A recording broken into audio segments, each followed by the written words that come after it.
Andrew McCART, IFL TV, in association with MTK Global. Delighted to be joined by the big man himself, Nick Campbell. Nick, we've just had a little chat there off before I pushed record there.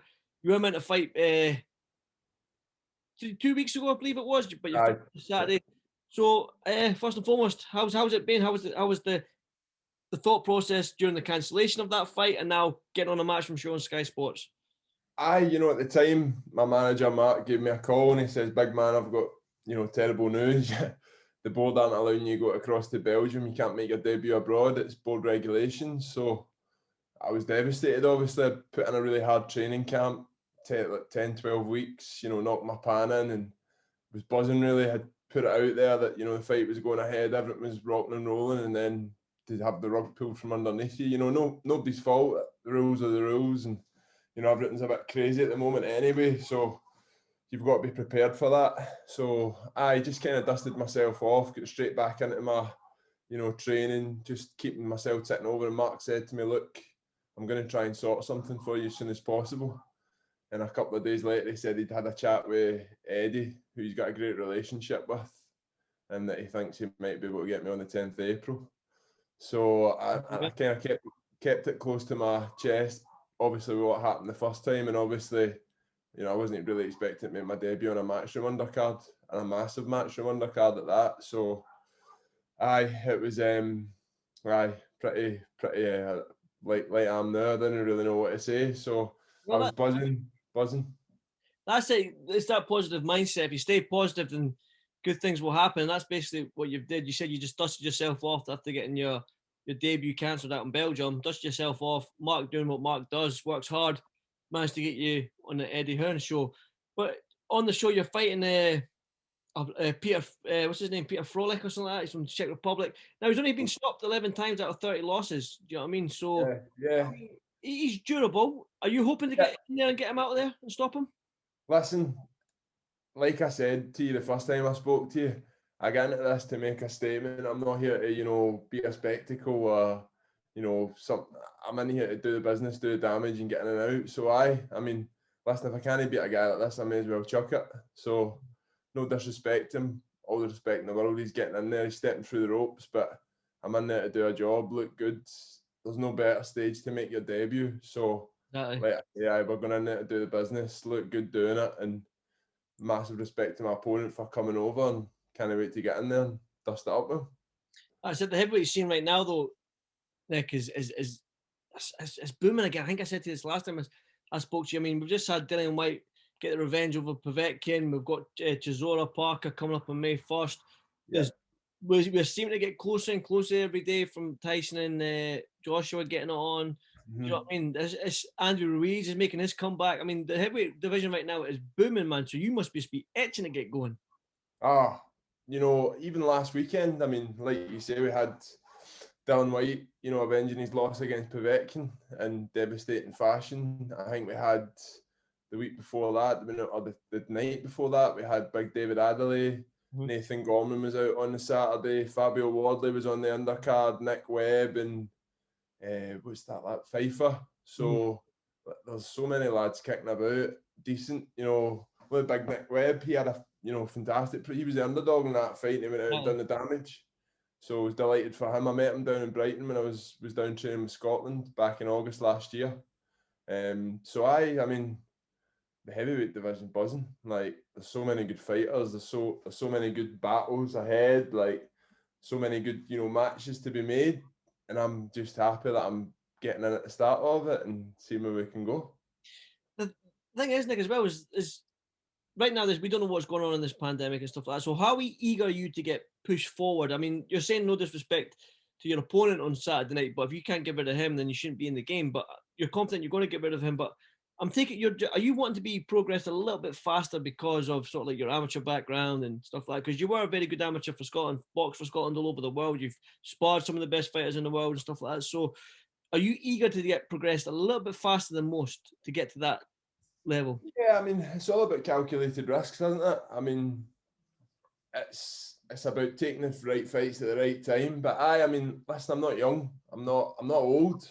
I'm not young. I'd like to think I've got at least 7-8 years in the game and have a go. But, we take it one fight at a time. We progress as much as possible. Take the best sparring we can possibly get against the toughest guys, and I'll leave that up to Mark how quickly and who he puts me in against. But by all means, if I'm doing the business and sparring and fights, put on a performance on Saturday night.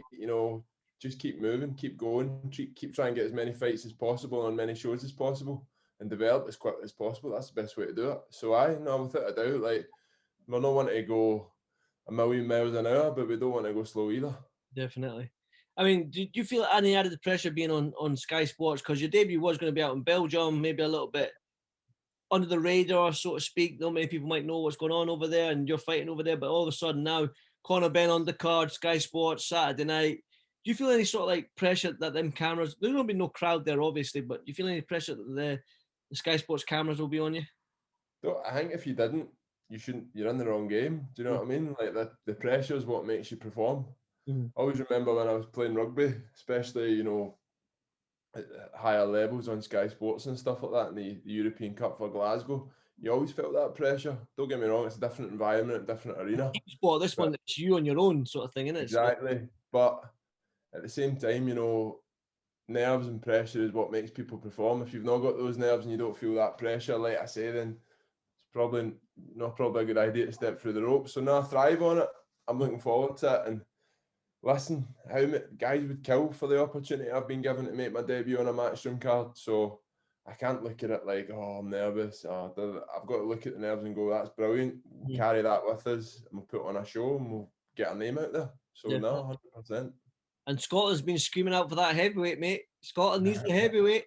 No, it's brilliant. There's me and Cash on this show, two Scots. So Cash is challenging for the WBC Silver Championship. That's right. So main event as well, I think. It's brilliant to be on there with another fellow Scot, flying the flag.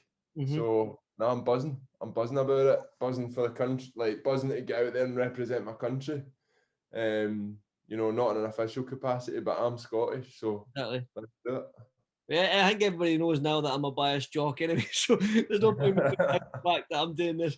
Yeah, but Big Eddie Hearn, the big man himself, put on you on the show as well, man. You got any nice? Obviously, I've seen that you thanked Eddie on your Instagram and stuff like that. But yeah, Eddie's the man, isn't he, for doing that for you? Listen, I think he's without doubt the biggest, if not one of the biggest promoters in the world now. He's got the pound for pound fighter. He's got the heavyweight champ. He's got everybody.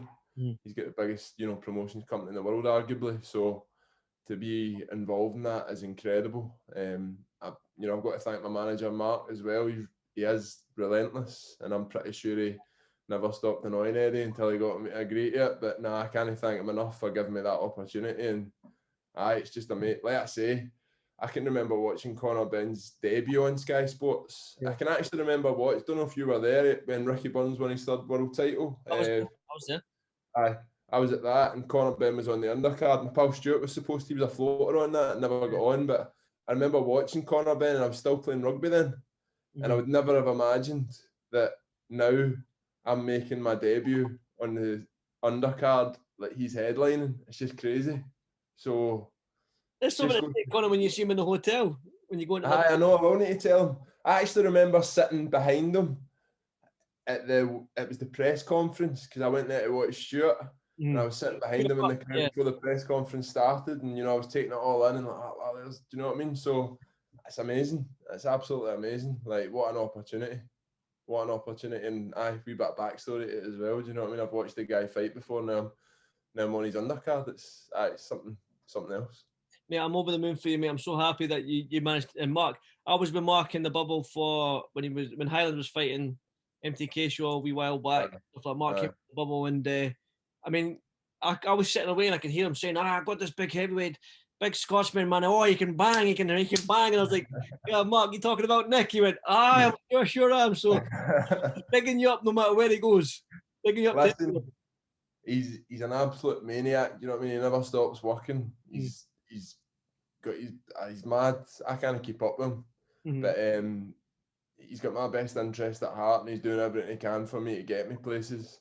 I think testament to him, you know, pulling the strings for this. Massive thank you to Eddie Hearn for putting me on the show, and massive thank you to Mark for getting him to do it. Do you know what I mean? It's unbelievable. Definitely, man. Like I say, I'm over the moon for you as well, man. I can't wait to see you fight. I can't wait to tune in next week. But finally, before I let you go, Nick, what can we expect from you next Saturday?